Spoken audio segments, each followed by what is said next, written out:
Hey, what's up? It's your boy Rawk, and I love numbers. Now I know what you're thinking. Alright, number buff, name your favourites. Well, that's tough, but I can definitely narrow it down. 6, 3, and 5. And man oh man do I wish there was something I could talk about that fuses the 3. There's 365 days in a year. Holy shit!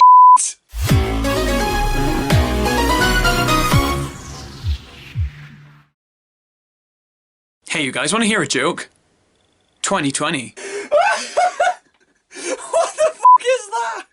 Alright, 2020 wasn't a great year. I know, I can't believe it either. I'm the first person to ever say that! I don't need to tell you why this year sucked cow cock.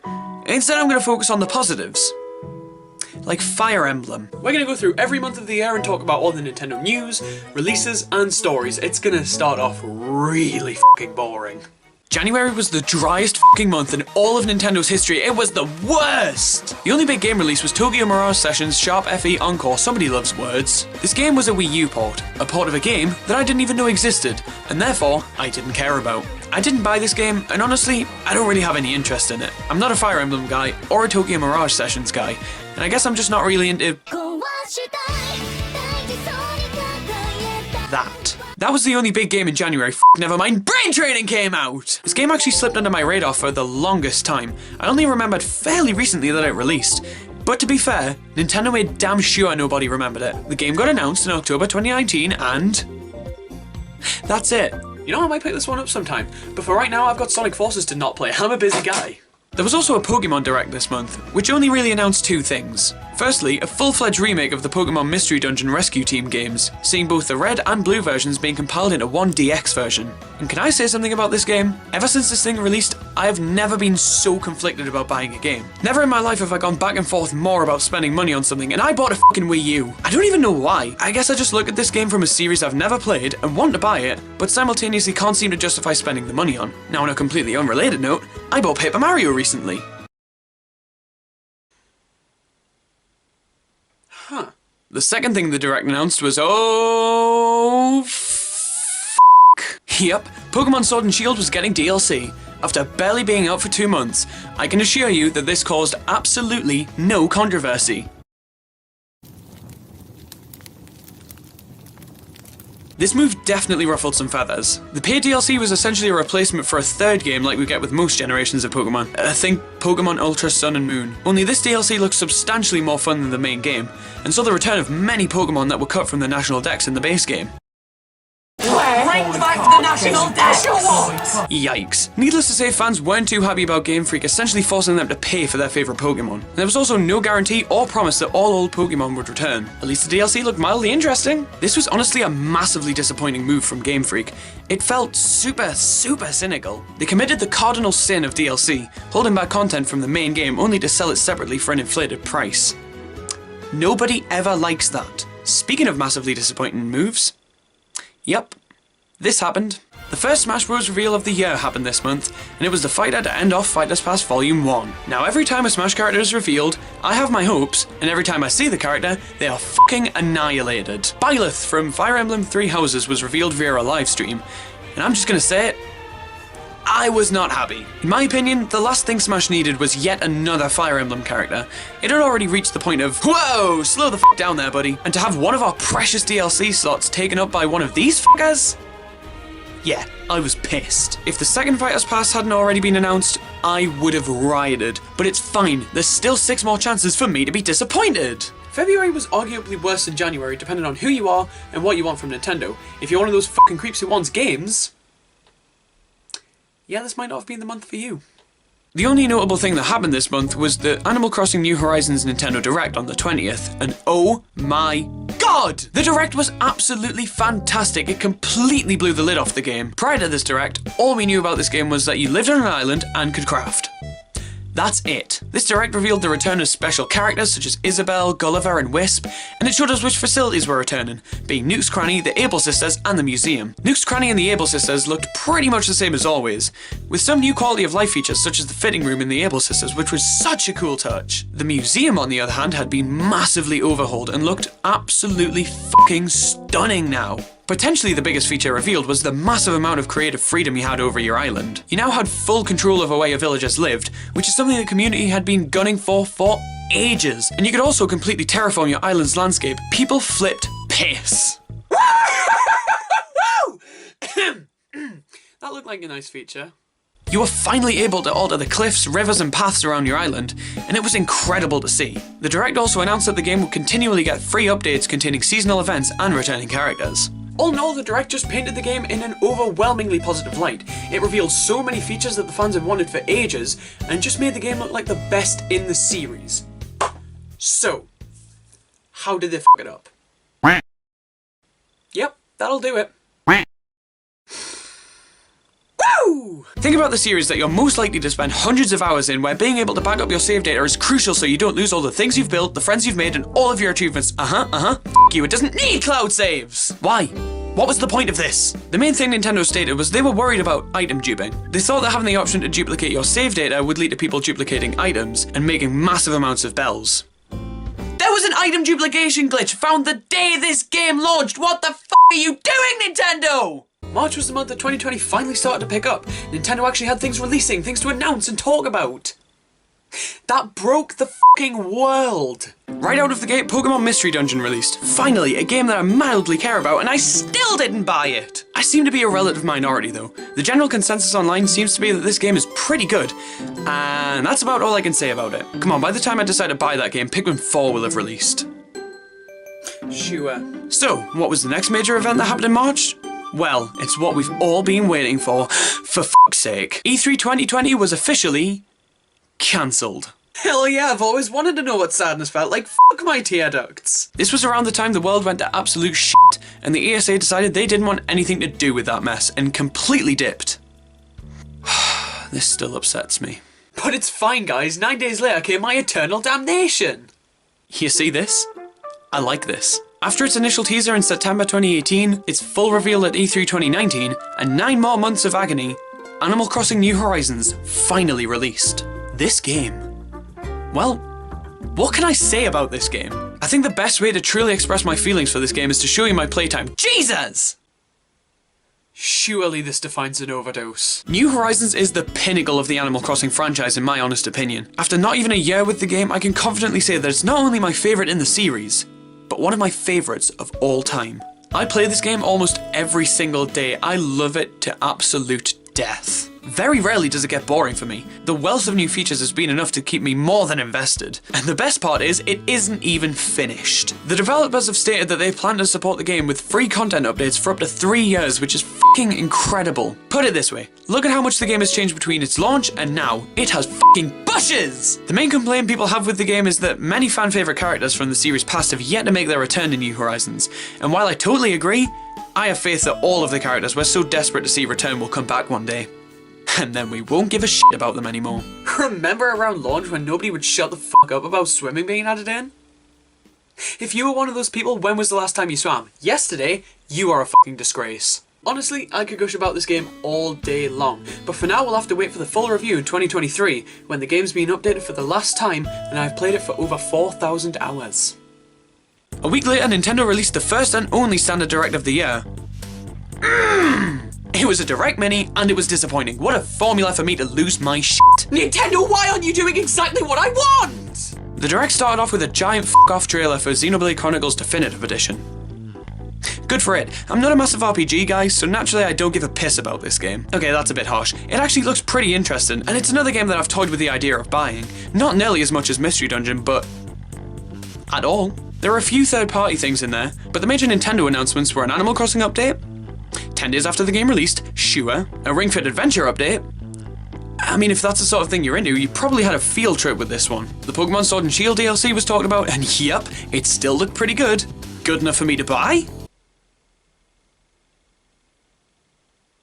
Clubhouse Games 51 Worldwide Classics was revealed, which was actually pretty cool. This felt like back in the DS days, where brain training and 100 classic books were the hottest things on the console. Huh. Arguably the biggest thing in this Direct, however, was the reveal of the next Smash character. Kind of. They revealed the franchise the character was from, but not the actual character. What was the goal here? So, who was it? Waluigi! Yeah, Waluigi! Luigi! People flipped piss at this. For some reason they didn't think ARMS was deserving of being in Smash, which...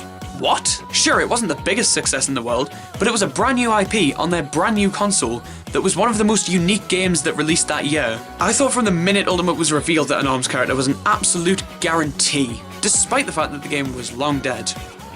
Nintendo tried to revive ARMS. That worked fantastically. At this point, 2020 was really starting to look good. We had a new release, a new game reveal, Smash DLC. April must have been good, right? Right? April had absolutely f***ing nothing. Okay, that's not entirely true. On the same day, both Animal Crossing New Horizons and Mario Maker 2 both got updates announced. The Animal Crossing update saw the return of many characters, like Crazy Red, this time pirate flavoured. Leaf returned from New Leaf, and I cannot stress this enough, the bushes are back. Mayday was a brand new event that saw us exploring a maze to find Rover, honestly one of the most crushing exclusions from the base game. And even though he's back, he's not really. You only get to see him on Mayday, which is incredibly disappointing, especially since he had a much better role in every other game. He wasn't like a major character or anything, but still. And finally, Wedding Season was announced for June, which saw the return of Reese and Cyrus. Yes! And all you did was take pictures of them. Fuck this. Now, to be fair, this event was actually pretty fun, and I played a lot of it when it was around. But come on, man, this is such a downgrade. I want to be able to not visit these characters whenever I want, not just for 1 month. Super Mario Maker 2's update trailer had way more in it than Animal Crossing, which makes sense as it was labelled as the final update, which was disappointing to say the least. The Super Mario Bros. 2 mushroom was showed off. I saw many mixed opinions on this thing online. I think many were expecting Mario 2 to be a full theme, but instead it only got a power-up. It makes sense though, the unique qualities of that game were easy enough to implement into Mario 1, that creating a whole theme probably wouldn't have been worth it. Alongside the SMB2 mushroom, a whole ton of power-ups were revealed to be returning, being the frog suit, balloon power-up, flying squirrel, propeller box, power box, Goomba mask, and the bullet bill mask. These all increased level creating potential massively, so this was fun to see. Speaking of which, the Koopalings were making their Maker debut, and honestly, I'm baffled that this didn't happen way before now. It just felt like a no-brainer. New parts such as the Cursed Key and On and Off trampoline were revealed, alongside weird new interpretations of Mega Koopas doing all sorts of crazy shit they've never done before. This was cool, but for me personally I prefer to see enemies with traits they've previously had in Mario Maker, but that might just be a me thing. And finally, the biggest update to ever come to Mario Maker. I have a lot to say about this update, and right now, I'm gonna say nothing. Sorry to be a cocktease, but you're just gonna have to wait for my opinion on this one. May was an interesting month, even though in the grand scheme of things, it didn't really have that much going for it. The biggest event of the month for most people was probably the release of Xenoblade Chronicles Definitive Edition. I'm not one of those people. The game seemed to be received well by fans and critic alike, which is always good to see, especially with a fairly niche series. I might get this game one day, and I might also be a hypocrite and enjoy it, we'll see. The most notable thing this month for me, however, was...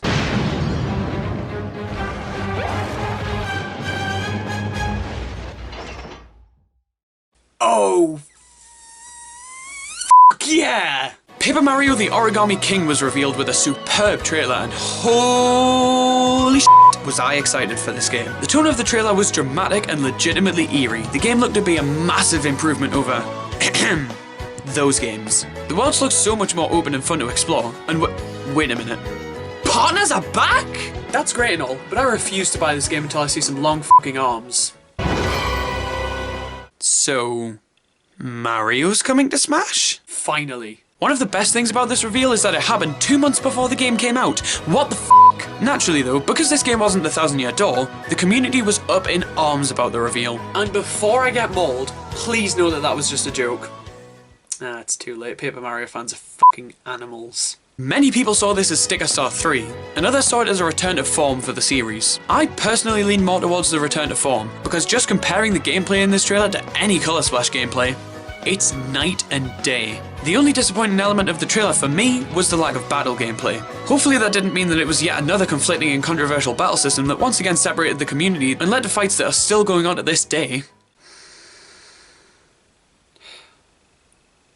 June was a month. It happened and there's nothing we can do about it. With no E3 this month to look forward to, man, I wasn't expecting anything from this month. And to be completely honest, I was kind of right to. The only game released was Clubhouse Games' 51 Worldwide Classics. This is another game I might pick up sometime soon, but I have an actual reason for not buying this one. You see, I played the demo version and fuck, I lost to low-level CPU.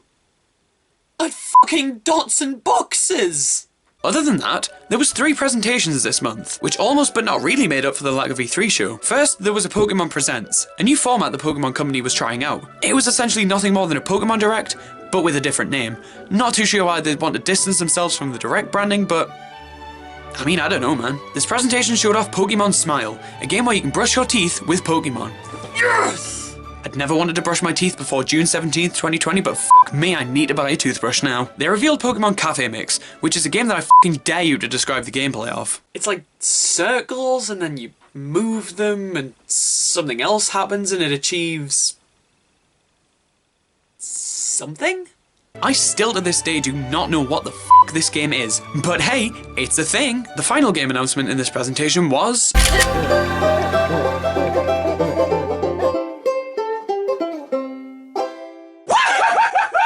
the Pokemon Company finally made the dreams of so many Pokemon fans come true. A sequel to one of their best games, Pokemon Snap. I'm legitimately so excited for this game. It didn't get a release date, not even a release window, which means it's probably going to be a late 2021 release at the earliest. But my god, I just don't care. This game looks so good that I'm more than willing to wait for it. Bandai Namco has a hand in this game, which is most likely why it looks so goddamn beautiful, but even still, why the f*** didn't Sword and Shield look like this? So many more Pokemon are in the game compared to the original, and that honestly just makes me so happy. This game is stunning, and I want it so badly! Finally, they talked about the Sword and Shield DLC again, and yup, it sure looked like DLC. Since its reveal, I just haven't really cared about this expansion pass. It looks good, but my god, you don't need to talk about it so much. Speaking of the DLC, Wave 1 came out the same day as the presentation, the Isle of Armor. Like most things this year, it seemed to be received pretty well, but I'm definitely not alone in thinking that it's pretty scummy holding back Pokemon for the DLC. I mean, sure, people who didn't buy it can get Pokemon from their friends who did, but still. Also, the DLC added the ability for Pokemon to follow behind you just like in Pokemon Let's Go, but only in the DLC areas.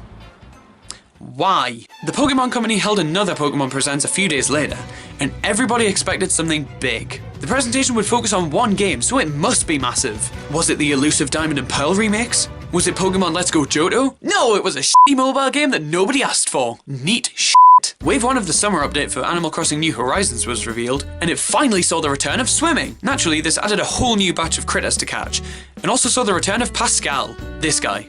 He's cool as f***. If you don't like Pascal, you're a f***ing liar. It also saw Gulliver become pirate flavored. I'm starting to see a theme here. The final piece of news for this month was the reveal of the ARMS character in Smash Bros. The character turned out to be Min Min, and people still didn't care. In my opinion, Min Min is incredibly fun. Just not my personal pick for a Smash character, but a worthy choice nonetheless. And one that I find fun to play as every now and then. I was personally rooting for Springman, for one reason and one reason only. He's an assist trophy. I thought that he was sort of the mascot for ARMS, so I thought it would make sense for it to be him. And if it was him, that meant assist trophies don't deconfirm characters. I think you know where this is going. But alas, there's no sign of Waluigi ever coming to Smash Ultimate. F*** everything about that sentence. July was a fun month for me, and also a month full of disappointment. At this point, I'm not surprised. Naturally, the biggest thing this month was the release of Paper Mario the Origami King, and oh my god. I don't want to say too much here, for obvious reasons. But suffice it to say, I f***ing adore this game. It exceeded any and all of my expectations, and I'm so happy that I didn't have to wait too long for it to come out. This was the beginning of me being pretty okay with this year. Halfway through and I had brand new installments in 2 series that I loved very, very much. Yeah, I was okay with this. What I'm not okay with, however, is the Nintendo Direct Mini Partner Showcase. No! Nintendo announced this and immediately got people's hopes up. Their wording in the announcement was so vague that people began to expect appearances from Metroid Prime 4, Bayonetta 3, Monolith is helping with Breath of the Wild 2. Were they going to show that game off? No, you fucking drip, here's low poly John Cena. This went on to anger many people, myself included. We were still yet to get a full-fledged Direct this year, and having our hopes built up and subsequently crushed by this presentation wasn't fun for anyone. I stopped watching these after the first one, so I guess I can't really comment on the content of the following few. Please forgive me. August kicked off with an announcement that made me very, very happy.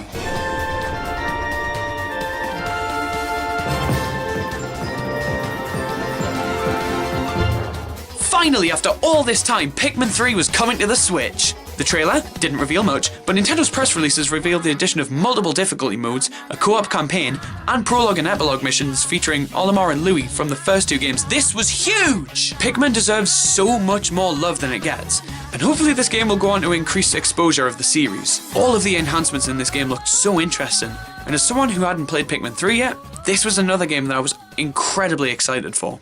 The only other piece of news this month was another Nintendo Direct Mini Partner Showcase. There was a lot of fucking rhythm games in this one. September was a meaty fucking month, and it came bursting out of the gate with... Oh, fuck yes! The Super Mario Bros. 35th Anniversary Direct. I really needed this in my life. This Direct was of the thick honkin' variety, so let's speed through this one right quick. The first announcement was a brand new Game & Watch unit, containing the original Super Mario Bros., the Lost Levels, and a remake of the Game & Watch game Ball starring Mario. This is such a cool thing for Nintendo to release, but is it worth almost as much as a brand new game? Yep. Next up, we finally got the announcement for Super Mario 3D World on the Switch. It's about fucking time. The game has been sped up drastically, which is much appreciated, and a brand new campaign in the form of Bowser's Fury was announced, which left me with one hope. Yeah? Let me play as the BDSM turtle. Next up, we have a Battle Royale game with Mario.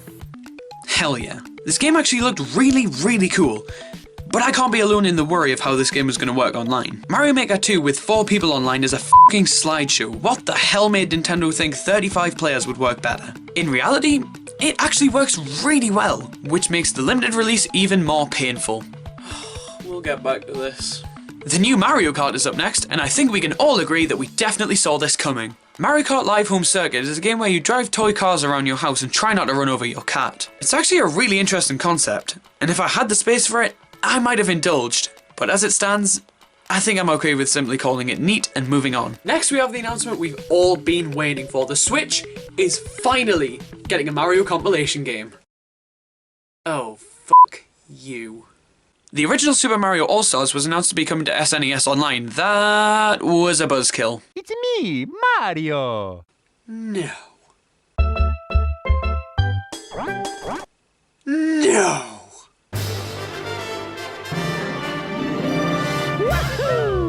They fucking did it! They finally did it! I don't need other games! A limited run retail edition and a digital edition of the game will be available for a limited time until the end of March 2021. Come on! Yes, Super Mario 64, Sunshine, and Galaxy were finally being re-released in Super Mario 3D All-Stars. No Galaxy 2, which was odd, and of course, the biggest downer, this game is only available until March 2021. This was an incredibly infuriating decision for Nintendo to make. Why limit the release of a game that people have been yearning for years? What's the goal here? Now, was I personally affected by this?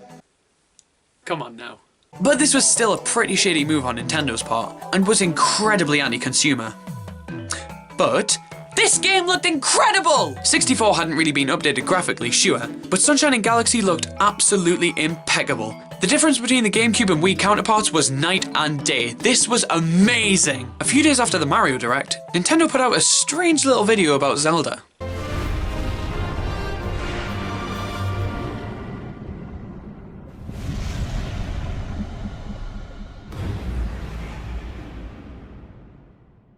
Oh my fucking god, it's a trilogy now! Nintendo revealed Hyrule Warriors Age of Calamity, a Warriors game that takes place in the war that happened 100 years before Breath of the Wild. That blew my fucking mind. Breath of the Wild's story was...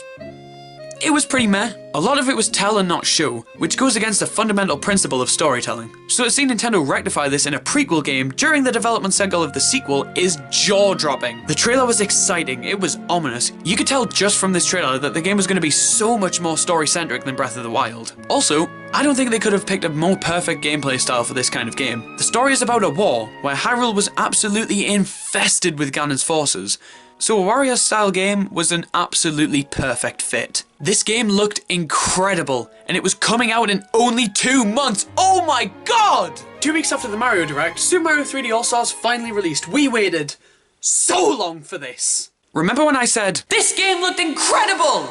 Yeah, it was. I am shocked! This game compiled 3 of my favourite games of all time. Of course I was going to love it, but I underestimated just how much I would love it. I beat 64 100% in a day, and Sunshine didn't take that much longer. Playing Galaxy on a traditional controller was magical, and finally, the spin was mapped to a button! There's definitely an argument to be made that the collection massively dropped the ball in terms of archival extras. And there's also an argument to be made that these are all just lazy ports.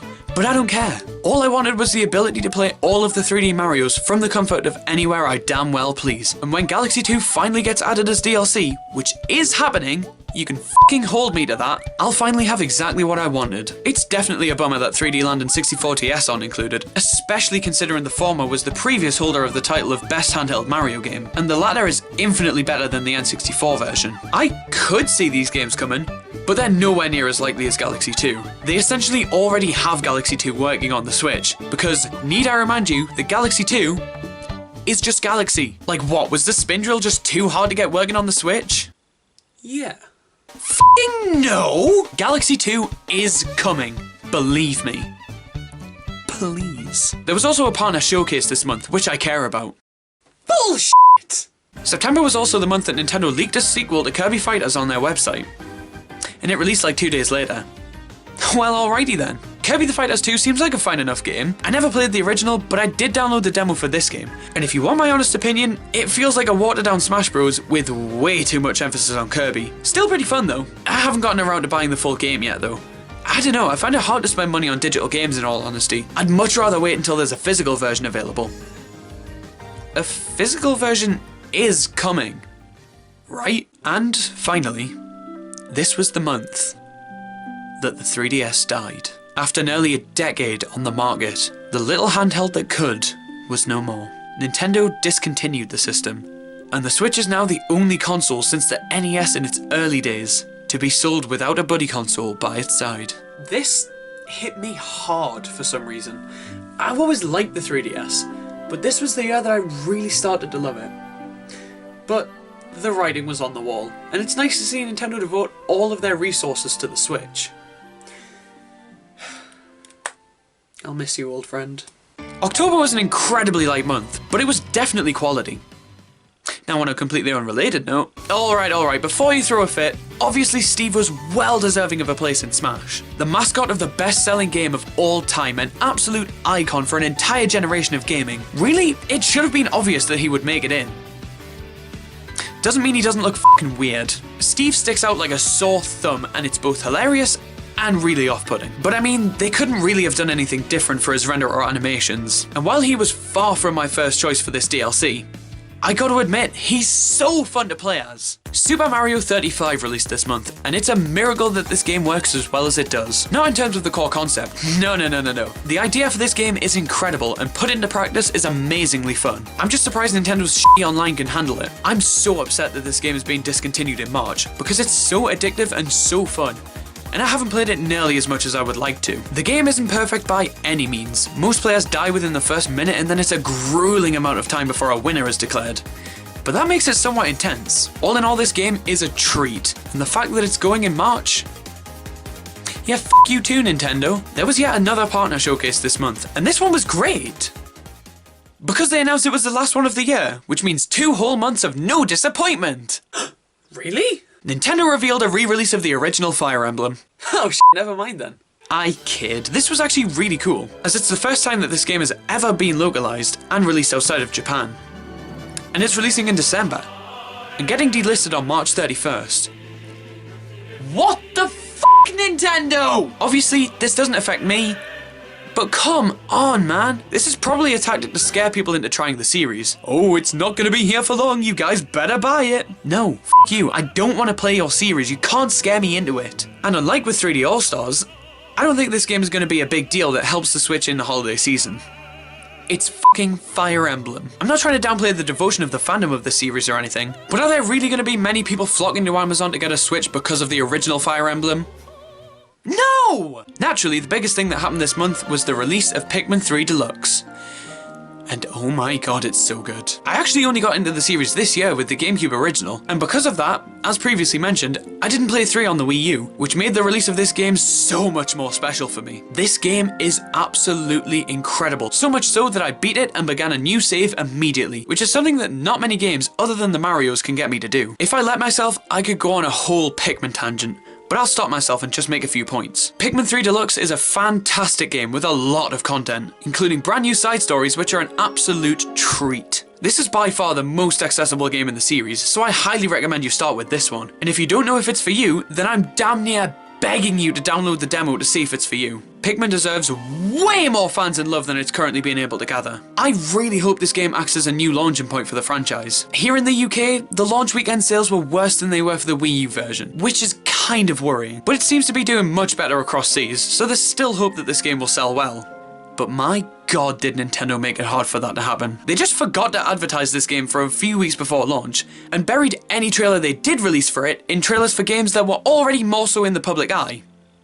Why? This game needs marketing more than any game coming to the Switch this month. You act like you want a series to succeed, and then you barely advertise it, and good am I getting a whiff of Chibi Robo Ziplash up in here. Obviously this game is gonna sell well. I'd be willing to bet that it'll be the best selling game in the series.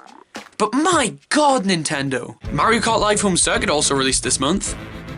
Cool. This game actually looks really cool, but I just don't have the space for it, unfortunately. This feels like another Labo game for me personally.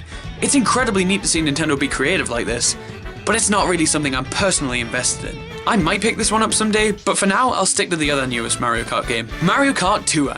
What have I become? November was another fairly light month, but the few things that were going on were pretty huge. The winter update for Animal Crossing New Horizons received a pretty in-depth trailer, and this is a big one. The first thing revealed was the event Turkey Day, previously known as the Harvest Festival. With the newly introduced pumpkin farming mechanic from the last update, this event was poised to be incredibly interesting. But f that, Toyd is back, bitches! This event looked incredible. The islands in New Horizons seem to be made for winter. That seems like a stupid statement, but come on, look how good they all look in the snow. It's incredible. The next thing revealed was 2 more expansions to the Nuke Stop terminal, one being a reaction pack and one being a whole new hairstyle pack. This was huge. Firstly, the reactions added a lot of things that we've wanted to do since the game launched. We could finally sit down with our villagers, work out with them, do yoga because f you need that. And of course there were some brand new reactions as well, one of which was very akin to the Shrunk Funk Shuffle.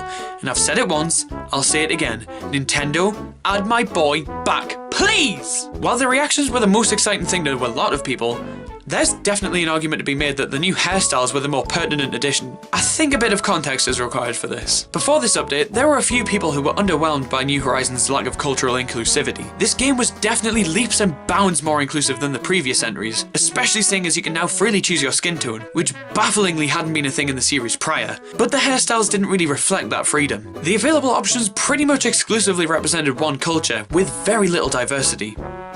Until this update. Nintendo added so many more culturally diverse hair options, which is incredibly heartwarming to see. Obviously, none of these hairstyles are for me, but just seeing the responses from people who could finally be properly represented in this game made me so happy. Nintendo truly made a great decision with this update. But that wasn't all. Finally, we were able to expand our in-home storage, which is something I desperately needed. Holy shit! Nintendo did a complete 180, not only on being able to back up your save data to the cloud, but also on being able to transfer your data from one Switch to another. This was huge! Now all they needed to do to make New Horizons a perfect game is to let us have more than one island per Switch. Keep dreaming, bitch. Finally, after 2 months of waiting, November 20th rolled around, and with it came Hyrule Warriors Age of Calamity. And this is a big one. Without saying too much, once again, for obvious reasons, this game is absolutely incredible. This is my first ever Warriors game, and yup, I'm hooked. I don't think I can see myself playing the traditional Warriors games, but the other Hyrule Warriors? Hell yeah. The story is impeccable with so many amazing cutscenes. There are some disappointing elements for me personally, but I can't deny or downplay its quality. The gameplay is fantastic and really addicting, and the music.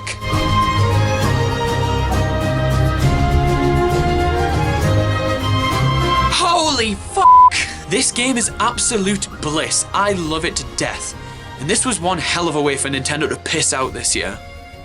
Oh shit, spoilers, this was the last game of 2020. Nintendo was going through quite a bit of controversy in November, due to one wildly popular game of theirs that released in 2001. And as someone who isn't all that into this game, Please let Melee die. in all seriousness though, Nintendo sent a cease and desist to Big House Games who were planning on holding a Smash Bros. Melee tournament. Until the world went to shit and they had to rethink their approach. They were going to emulate and mod the game so it had online play, so the tournament could take place remotely. I think it's common knowledge by now that Nintendo isn't really into modding, and they especially aren't into emulating, so they shut it down. Now I can see the arguments from both sides of the fence here. If Nintendo allowed this for one event, then that would call into question why they didn't allow this sort of thing for other events. When you're a company, you don't really get to be choosy. It's all or nothing in these situations, and Nintendo chose nothing and had to stick to it. Now obviously for fans and people who were looking forward to this event, this blows. Nintendo is way too strict on how people enjoy their games. This event in no way harms them, especially seeing as they haven't been selling Melee for years. But man, you guys took it too far. Every single thing that Nintendo posted, whether it be a tweet, an Instagram post, or a YouTube video, was absolutely flooded with comments saying #free Melee. Listen, I completely understand calling out a company when they do something wrong, but when I want to discuss the new Mario render and all of the comments are #free Melee, that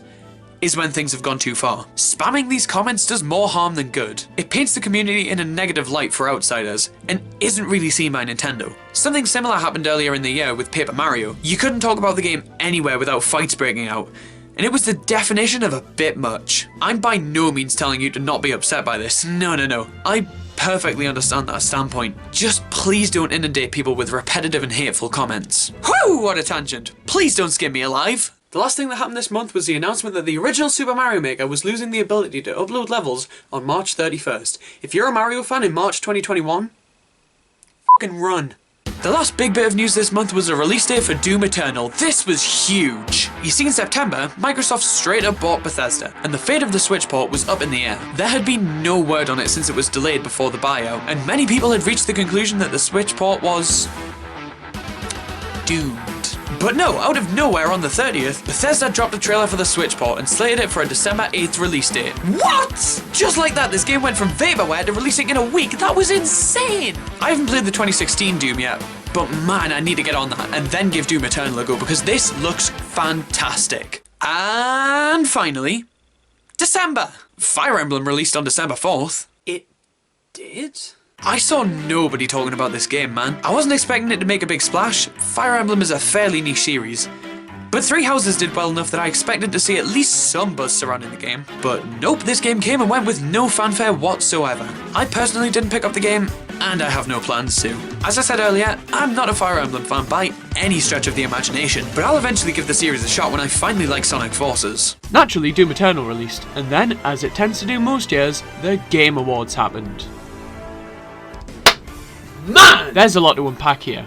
Nintendo revealed a few hours before the show that they would be revealing the next DLC for Smash Ultimate. As always, I had my hopes. He's f***ing purple! And, as is standard whenever a Smash character is set to be revealed, the internet collectively decided which character it was going to be. Many times, the predictions I see from bigger news sites tend to come true. Everyone predicted Erdrick from Dragon Quest, look what happened.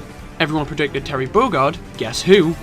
So when the entire internet was collectively predicting a Fortnite character would be the next DLC, say what you will about Fortnite, how it did good things for the industry, how it was massively popular, how it isn't that bad. Do I agree with any of these statements? Don't quote me on this, but no. I do not like this game, and believe me, I've tried, but the more time goes on, the less patient I am with it. And the thought of it taking up one of our precious DLC spots? No, I don't even like the fact that I'm talking about the game. Imagine how much I dislike paying for the right to never play as them in Smash. Now I know what you're thinking, Rawk, you don't need to pay for the right to never play as the character. Just skip out on this DLC. Do I look like a person who didn't pre-purchase the Fighters Pass to you? So, the show came around, and the newest fighter was none other than... Thank fuck! Personally, I have no attachment to this character. I've never played Final Fantasy, but I know so many people have, and seeing this series get more representation is amazing, especially seeing how stingy Square was when it came to Cloud himself. Under any other circumstances, I wouldn't have given a single piss about this character. But because it falsified any and all rumours surrounding what the DLC would be, Woo! Sephiroth also damn near decapitated Mario. That's fun. That was it in terms of Nintendo reveals at the show, but Animal Crossing New Horizons was up for Game of the Year and it lost to The Last of Us 2. What the f***? Yeah, I'm pissed. Okay, look, I know that I'm very, very obviously biased. But how the fuck did this game lose? Yeah, you know that game that released right when the world went to shit that went on to sell nearly 30 million units in not even a year of being released, making it not only one of the fastest selling games ever, but one of the best selling games of all time that everyone and their dog was playing all year, that barely lost momentum between March and December, that was so many people's only way of connecting with others and sharing meaningful experiences in a time where they couldn't do it in person. Yeah, no, f that game, it doesn't deserve Game of the Year! Give it to the game that was critically divisive, sold a fraction of the units Animal Crossing did, and momentum dropped off a cliff immediately. Listen, I know the Game Awards don't matter. They're a corporate show held not really to celebrate games, but to celebrate the amount of money games make. But even still, this is some Class A bullshit if I've ever seen it. I'm not saying that Last of Us 2 didn't deserve it, but I am saying that Animal Crossing deserved it so much more. Jeff Keighley is very much a Hollywood guy, and he holds games to the same standards as films. In his eyes, they should be epic cinematic experiences, and in that respect, yeah, The Last of Us 2 was probably the best game of the year. But games as a medium are so much more than that. And to see Animal Crossing lose because it isn't a cinematic experience, it feels like they're ignoring the vast scope that video games can be. Once again, it doesn't matter, but this was one of the stupidest things this year. But hey, at least Animal Crossing won Family Game, and a game that saw its developers being abused won. Good for it! Hey guys, the Switch is finally getting a video streaming service that isn't YouTube! And it's Funimation! Okay, don't tell Mighty Number 9, but I enjoy a good anime from time to time, so to see this service come to Switch is pretty cool, even though there's no sign of it coming to the UK yet. Fuck ears and anything that had to hear that. December 15th saw an Indie World presentation. Now I usually wouldn't talk about these, but this one saw one of the biggest games of the year coming to Nintendo Switch. Among Us. This is really cool, especially since the Switch is the first console to get the game. Although I don't know how well it'll sell considering it costs £4 and the mobile version is free. Yikes. During Sephiroth's presentation, something was revealed that would go on to torment millions of players all around the world. Geno was coming to Smash Ultimate. As a Mii Fighter costume. This was a kick in the dick. Everybody's wanted Geno since Brawl, and to see the potential for him being added to this game ripped away in a heartbeat? Fucking hurts, man. I guess it makes sense though. Square have already been given a lot of representation in Smash compared to most companies. Hell, this was their second DLC fighter, both of which hailing from the same game, so a third in the form of Geno didn't seem too likely. But that doesn't make this any less painful. Oh well, maybe he'll have a chance in the next Smash game. I'm already disappointed. And finally, we have the last news item of the year. Thank God! On the 18th, Nintendo kept up their New Year's resolution of doing anything Nintendo Direct related outside of a standard Direct by hosting a Super Nintendo World Direct. Yahoo! What? This made absolutely no sense to me. Like, oh f yeah, I can't wait to be given information on a park that's exclusive to a country that isn't letting people in or out because of the state of the world. Oh f yeah! However, this Direct was incredible. Little known fact about me, I absolutely love Mr. Miyamoto, and by me, I of course mean the human race. Obviously I love him for his work. This is the man that made Super Mario Bros., The Legend of Zelda. He's one of the greatest minds in the industry. But even aside from that, I love Mr. Miyamoto for him.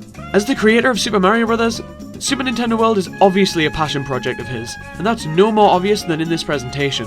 Miyamoto is not afraid to show his excitement about this park, going into detail about some of the minigames, such as this one where you have to hit a power block in time so that a Koopa shell can collect this coin. I love video games. But at the same time, Miyamoto was also very adamant about not spoiling too much about the park, and the sole purpose of this was so fans could take joy in discovering everything it has to offer ourselves. We also get a look at some of the mascot costumes, and if you don't already love this man, please look at what he says here. じゃあお父さんもね忙しいからみんなも写真撮影頑張ってねはいありがとう He is canonically Mario and Luigi's dad, and I love him, I love him, I love him, I love him, I love him, I love him. We also saw the Princess Peach costume, and what the fuck? That's not Toad. That is not Toad. No. So that was 2020, and all in all, wasn't that bad. We've definitely had worse years from Nintendo, but I absolutely won't deny that we've definitely had better. With the year officially come to a close, one of my favourite things to do is to go back and decide which of the games I bought this year is my favourite.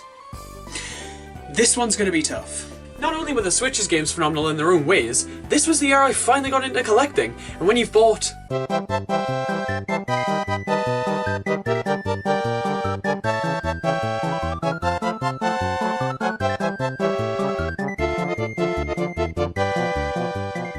games in a year, there's a lot of fucking options. But naturally, I'm going to stick to the Switch games, of which there are 5 contenders. Pikmin 3 Deluxe is far and away my favourite Pikmin game, and honestly one of my favourites of all time. But this game's a re-release, so I'm not really sure it should count. I mean, sure, I didn't own the Wii U version when it came out, but still, this is a Wii U game at heart, so I'm not really sure it should be a contender for Game of the Year 2020. Take notes, Final Fantasy VII Remake. Super Mario 3D All-Stars is a similar situation, but with even more not counting! Not only is it a re-release of a Wii game, but a GameCube game and an N64 game. What a police lineup! The game's fantastic, but if Pikmin 3 doesn't count, I don't even need to finish this sentence. That leaves us with Paper Mario the Origami King and Hyrule Warriors Age of Calamity. This one's tough. There is so much that Age of Calamity does better than Origami King. The story's better, the characters are better, the gameplay is probably more engaging. But my god, I have such a soft spot for this game. I absolutely loved the Origami King. But I also loved Age of Calamity. The story had me in actual tears at some points, and given the fact that I listened to the Rivali's theme remix for my daily dose of dopamine, I think this game takes the cake. So my Game of the Year for 2020 is... F***ing Animal Crossing! What the hell were you expecting?